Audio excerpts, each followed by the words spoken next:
মেয়েকে যেখানেই বিয়ে দিবেন আগে বলবেন যে মা তুমি কি বিয়ে করবা কিনা। আমার এখনো মনে আছে, আমার বড় বোন আছে একটা, আমার এই 2-3 বছর বড় হবে। আমার বড় বোনের বিয়ে যখন হয়, আমি তখন অনেক ছোট ছিলাম, সত্য কথা, মানে অত বুঝতাম না। দেখবেন যুবকদের চাইতে মেয়েদের বিয়ে অল্প বয়সে হয় বেশি, ঠিক আছে কথা। তা আমার এখনো মনে আছে, আমার বোনের জন্য পাত্র দেখেছে কয়েকটা, লাস্ট যেই পাত্র সবার মোটামুটি পছন্দ হয়েছে, আমার এখনো মনে আছে, আমাদের বাসায় 3টা রুম ছিল, আমার বোনের একটা রুম, আমার একটা রুম, আব্বা আমার আর একটা রুম।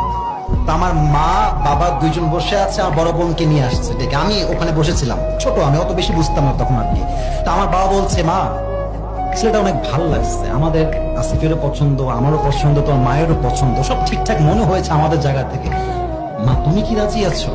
বিশ্বাস করেন যুবক ভাইয়ের আব্বা জানলা, আমার বোন যখন বলেছে আমি রাজি, তখনই আব্বা বিয়ের কাজ শুরু করেছে।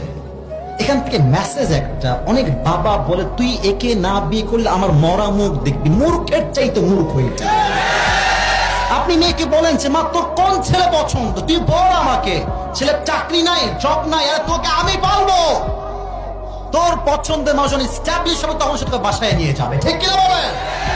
এই চিন্তা বাপের মাথায় ঢুকলে আল্লাহর কসম এই দেশের মাটিতে জেনার সংখ্যা কমবে, বিয়ের সংখ্যা বেড়ে যাবে।